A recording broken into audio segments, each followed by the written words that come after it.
Foundation. BCF is one of the nation's leading voluntary health organizations, and the only U.S. nonprofit focused solely on cancer prevention and early detection. They've catapulted cancer prevention to prominence and fulfill their mission through research, education, outreach, and advocacy across the country. Their website's preventcancer.org if you want to find out more about them. This is the end of my shift. This was Twinge. Our next host is SCXCR. And our next runner is devilsquirrel running Kalimba. Stay tuned. Lots of awesome stuff coming up for you.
You are watching Awesome Games Done Quick 2017 benefiting the Prevent Cancer Foundation. We have a $10 donation from Zeta Gundam ZZ. Second donation of the marathon. I have no idea who Mr. Pancakes is, but let's save him. Thanks everyone for making GDQ so awesome. Let's kill the frames and cancer.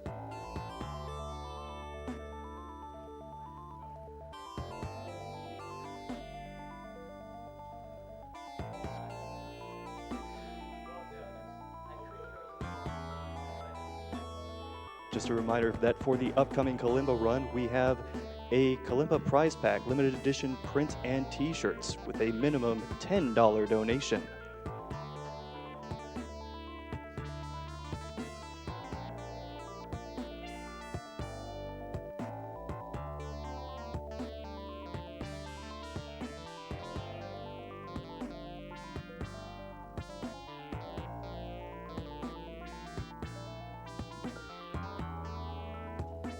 And speaking of Mr. Pancakes, that is the incentive for Valdez Story of Bristol City. And he's still got a ways to go. He's sitting at $1,344.86 out of the $2,000 goal.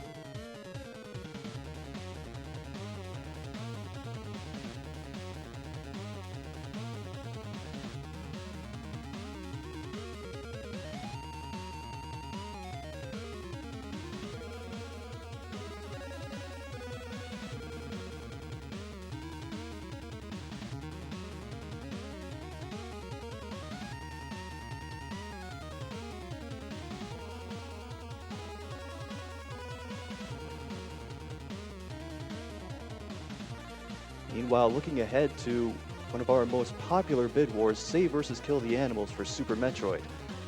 Currently, Kill the Animals is in the lead with about $17,000 compared to Save the Animals with about $9,500. If you want to save those animals, you better get to that soon.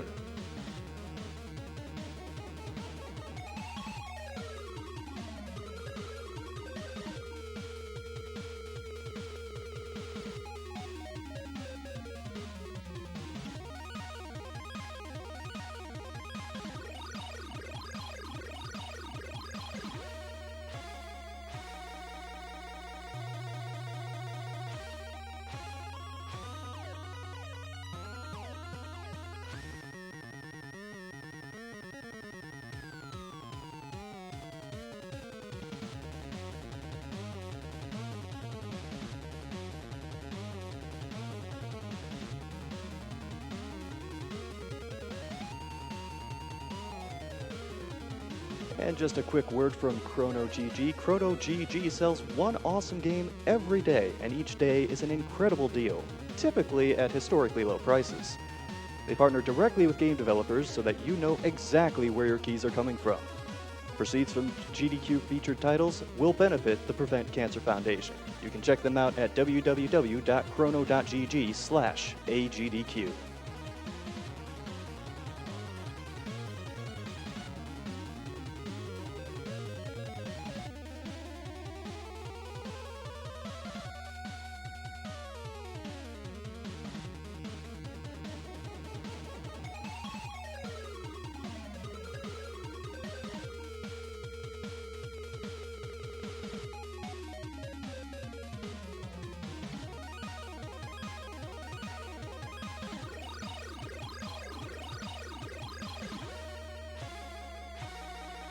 And while we are still getting set up, let's take a look ahead at some of our other incentives.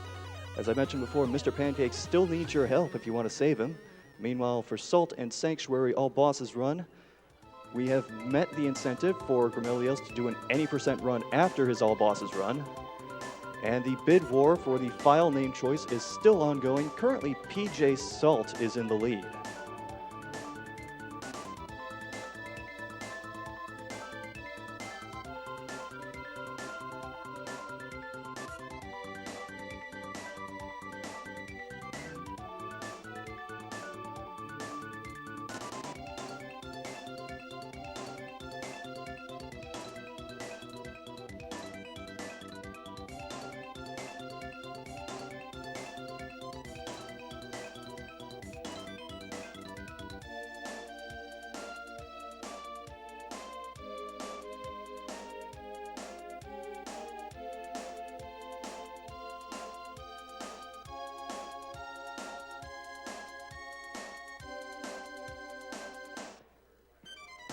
And while we are still getting set up, a quick plug for the Yeti, the official tea sponsor of the Games Done Quick event since 2012.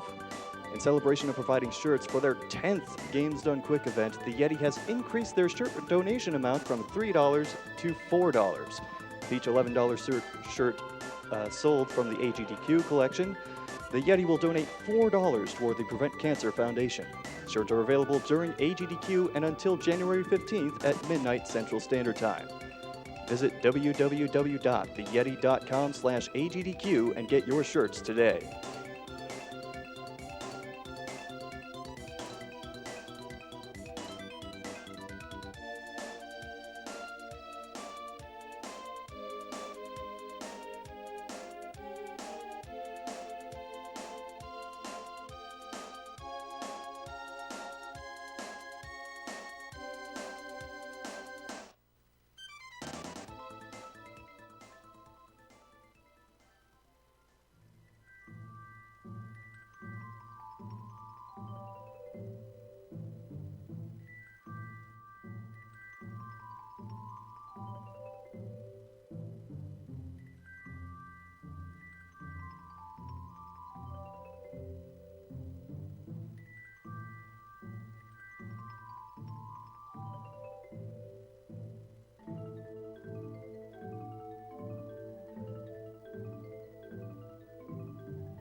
Coming up a bit later, we will have a Magic Sword run, and there is a bid war going on for that to see either the good ending or the bad ending. Currently, the good ending is in the lead by $40.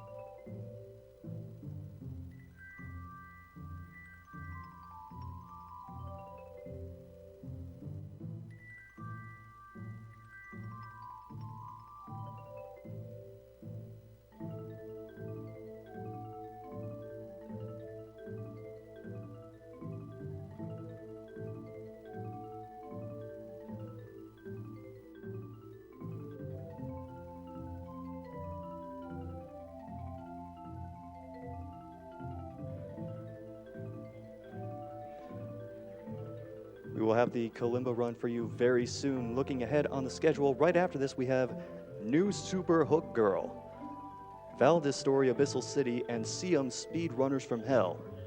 Now, if you haven't seen New Super Hook Girl or Siam Speedrunners from Hell, it is truly a sight to behold. You do not want to miss either of those.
We have an anonymous $20 donation which reads, "Been looking so much forward to this event. Wish the runners the best of luck. Also, save the pancake."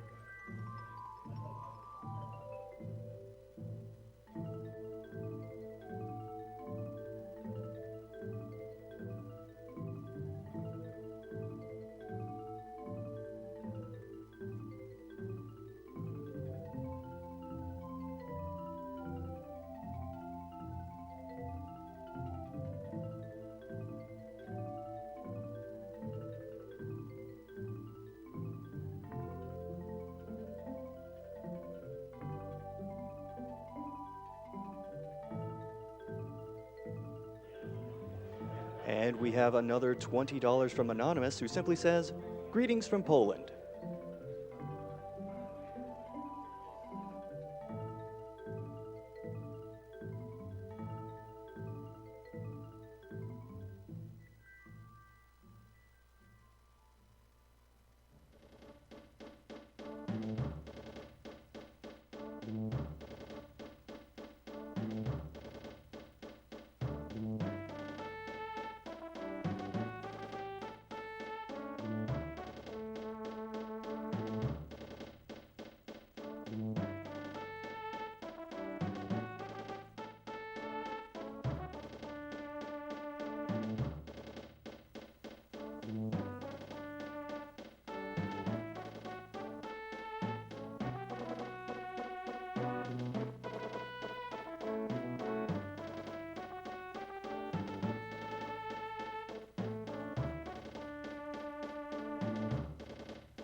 All right, and it appears that we are just about set. It is time for Kalimba, being run by devilsquirrel. All right, I'm devilsquirrel. I'll be running Kalimba Interworld. I'm Sonic Screwdriver. I'm Taylor Twit One. Hello and good morning. And we have a developer of the game in a call with us, Mr. Asker Strandby. I hope I'm pronouncing that correctly. Yeah, that's correct. Oh, good. How are you doing this morning? I'm fine. It's actually afternoon here. Yeah.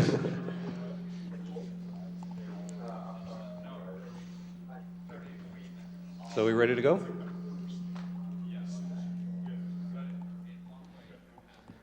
All right, so I'll give the countdown. 3, 2, 1, Kalimba. Yeah. And so as you might see here, this is the co-op version of Kalimba, but I will be playing it by myself. It's a mode called Shorthand. This game is on PC and Xbox.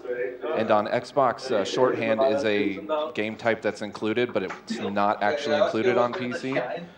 So we kind of cheat it by telling the controller to do keyboard inputs.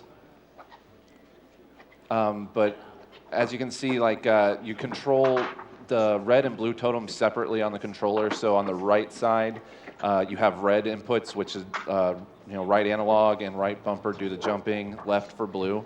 The game gets a little bit confusing as time goes by. Just keeping the totems in the place you want them becomes a little more difficult.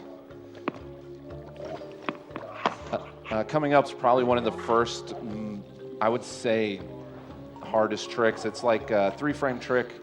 Devil's going to do a version of it, which we call Oreo. Nicely done, Devil. Nice. It's a trick that takes 3 frames, and what we're doing is we're throwing one of the totems into what's called a spirit cannon. But instead of putting each into each individual spirit cannon, we instead jump and catch the ones as the other one's flying out. It's called piggybacking. And I do have a question for Asgard about piggybacking. Was that something that was intended? Did the devs intend piggybacking? Because there seems like spots where it was. Can you describe it again, like real? Because the audio is dropping in and out here. Oh, sure. So when coming out of a spirit cannon, as they normally function, each totem goes in, then each totem gets shot out. But if you jump before going right into the spirit cannon, you can instead catch the totem as the first one's being shot out. Ah, okay, I see. No, that's definitely not something that we designed, but I think it's just a happy coincidence.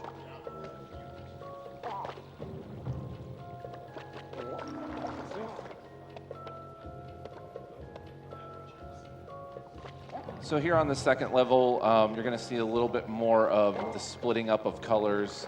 They introduced that concept here. There are 2 more piggybacks in this part. Here's the first one.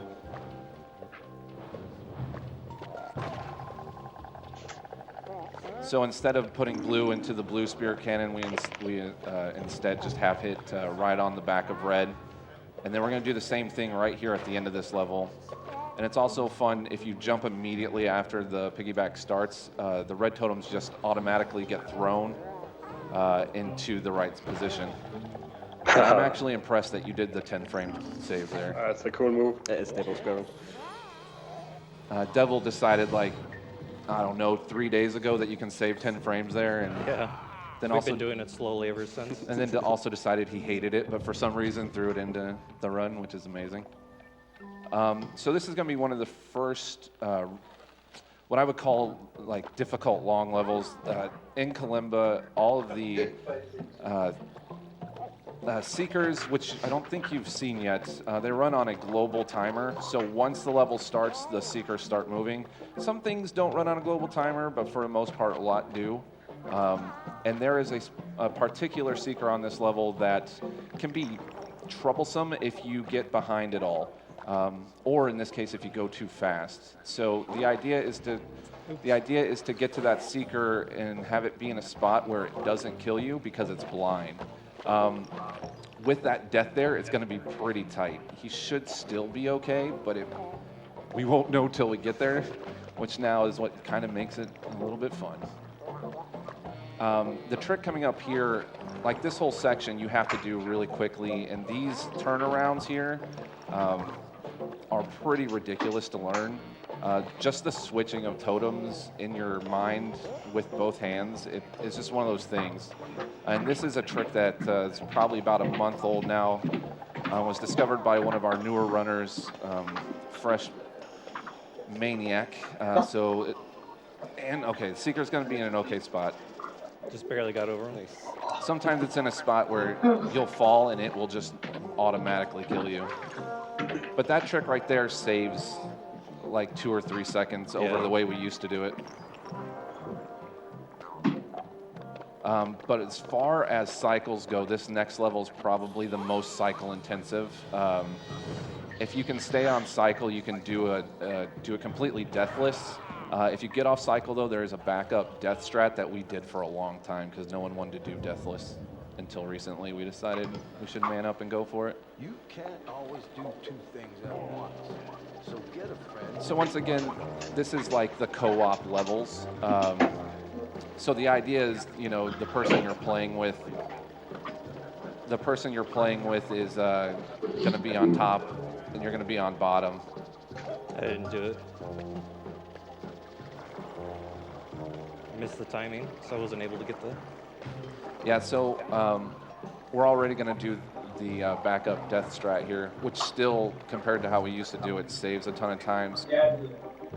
Because what it's going to end up doing is he's going to kill himself in a specific position, and the totems will respawn, but also respawn the Seekers, which are the little white guys that you have to avoid.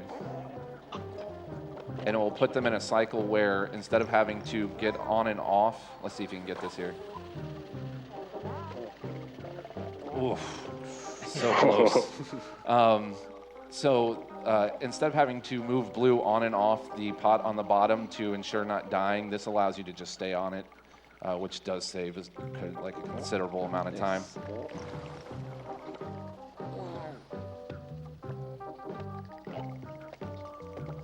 Now, originally this game, I believe, was called Project Totem. Was there a specific reason you changed to Kalimba, or was it just always planned to change the name? Yeah, Totem was like the development name because you stack the characters. It makes a lot of sense that way, and it also kind of set like a nice tone for the whole atmosphere of the game. Like you're in this spiritual world with the totem poles and stuff. This next level is a true test of coordination. This game uses the player countdown. Nice stuff. That was really but- close. 3, sorry. 2, 1. Welcome to next gen gaming. So this level is a really quick level, but it's a very technical level. You're supposed to take one group of totems to the left and one group of totems to the right. And one late night crazy losing your mind session, we decided, hey, let's go both left, see what we can do. Oop.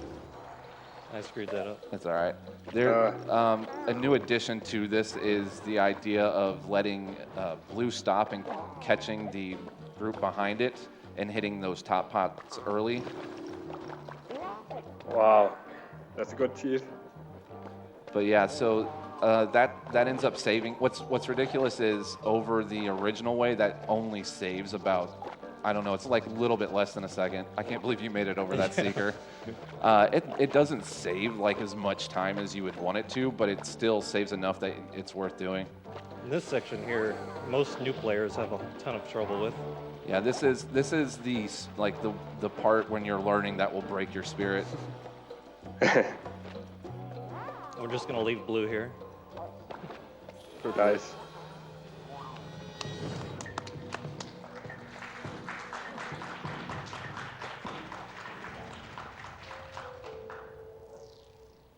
Devil just makes it look way too easy, Yeah, to be this honest. is not easy, what he's doing just No there. loitering in this level. Stop and you will die. We recently found a new skip in this level as well. So there'll be like 2 major skips in this section. One which is, for as far as this game goes, like a sequence break at the very end, and then a skip in the middle. It's 2 sections that will slow you down. I personally, we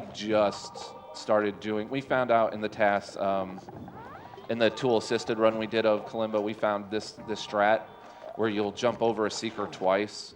We decided that was insane, so we're just going to jump over it once, right here, but it's Hopefully. still pretty insane.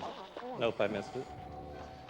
You have I'll like try it one more time. you have a one frame. Nope. No. Yep. I'll just do normally. You have a one frame opportunity to get the blue totem down there and jump, so that the seeker will kind of go up. It will give you enough time to go under it with blue. But it is a super tight window, and I absolutely hate that trick. So it's 3 seconds. No, it's a ridiculous amount of time saved. So coming up is also probably one of the hardest parts for new runners or anyone playing casually, especially with a friend. This ice here, you have to stop on these 2 pots, and it will drive you crazy. Of course, Devil does it without any issue. Let's see. So I'll try to explain the Saucy Seeker skip here. There is at the very end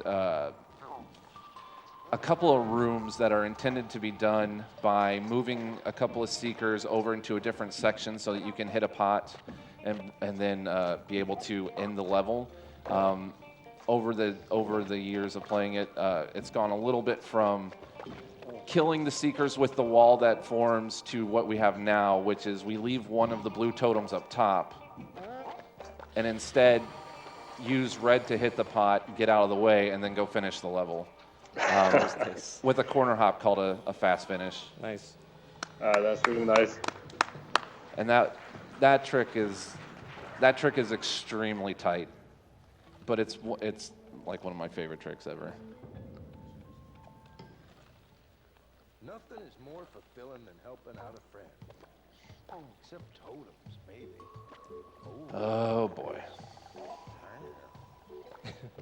So this is Spunky Fangs, which is the killer of all my runs. These trampolines right here are extremely frustrating.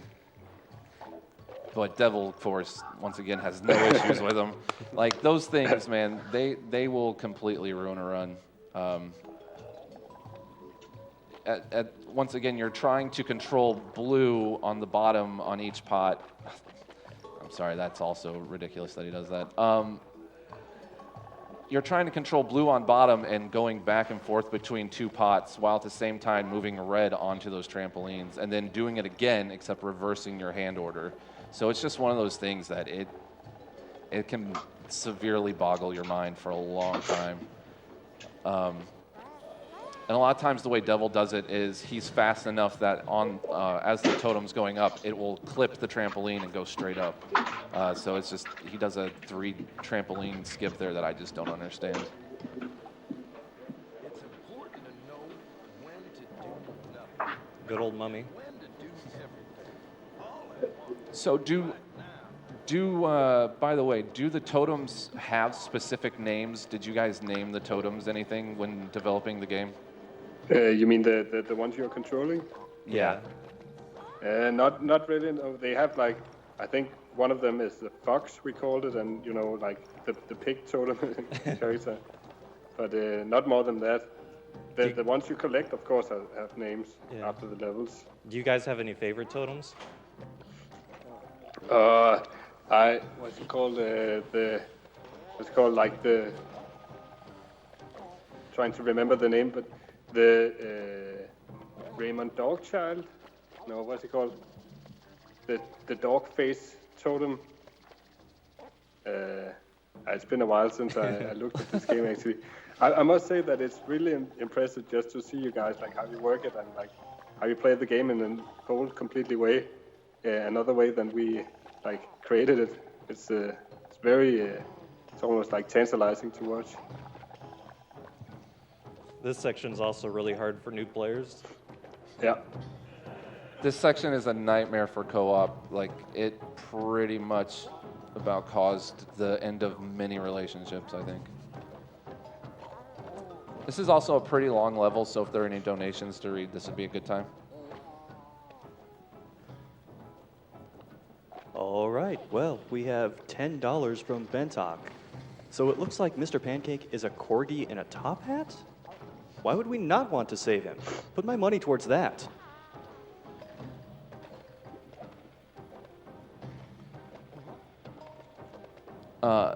And I know we've shown these a couple of times, but these right now are one of the donation incentives. And when I saw these, I freaked out a little bit because they're pretty amazing.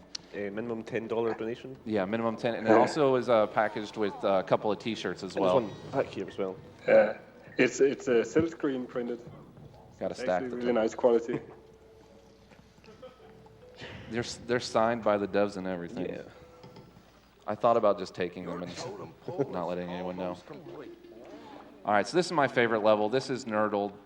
There are a lot of fun little intricate things that go on in it. Like, Oh, that sounds so good. Yeah, we learned about that when we made the task. there's Okay. a lot of tricks, and it's pretty nonstop. And to get a fast Nerdle is, I don't know. There's just too many areas things can go wrong, but it's still my favorite level. It just flows so well.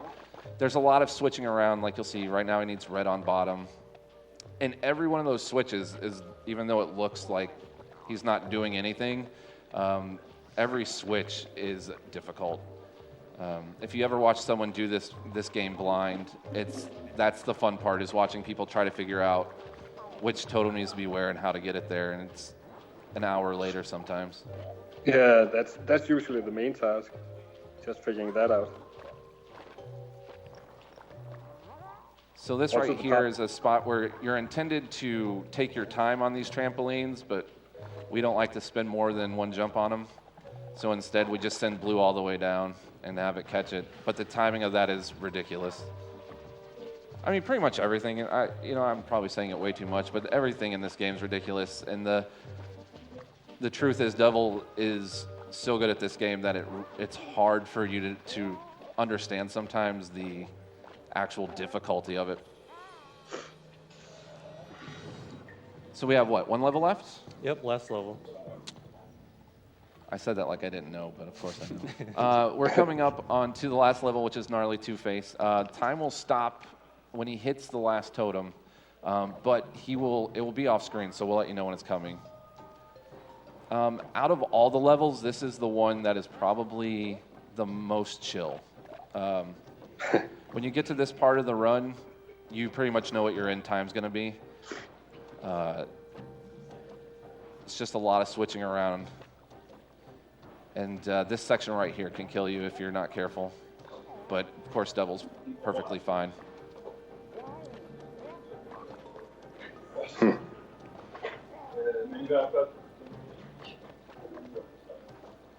It's funny that you say that because, of course, this is supposed to be designed as the toughest of all the levels.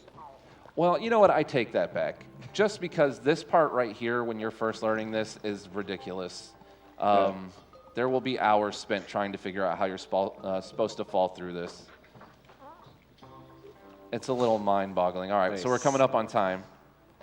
And time. Yeah.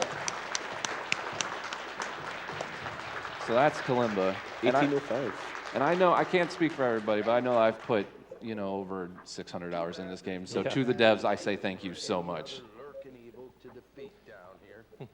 Yeah, thank you very much for making this game. It's awesome. Yeah, thank you for playing it, man. It was really awesome to watch. Don't forget the incentives. Thank you very much. Thank you. Let's hear it one more time for Devil Squirrel.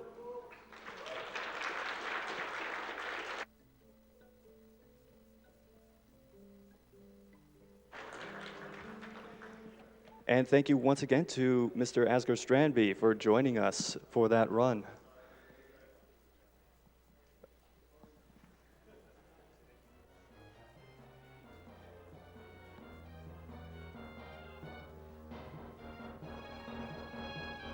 Bit of unfortunate news. We're going to have to delay the CM Speedrunners from Hell run due to illness. We will let you know as soon as possible when it is rescheduled for.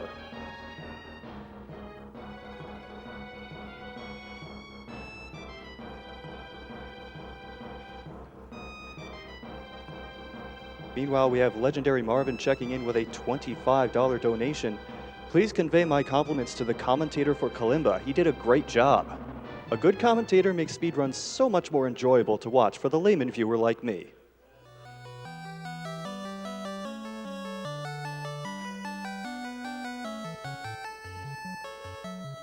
We also have $15 from, I'm sorry what I'm about to do to your donor name, Vile32U.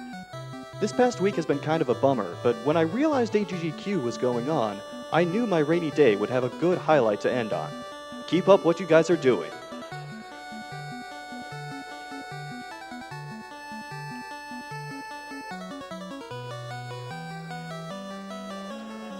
Bass Guitar Bill donates $10, says, I'd never heard of this game, but it looks great, and Devil Squirrel made it look easy.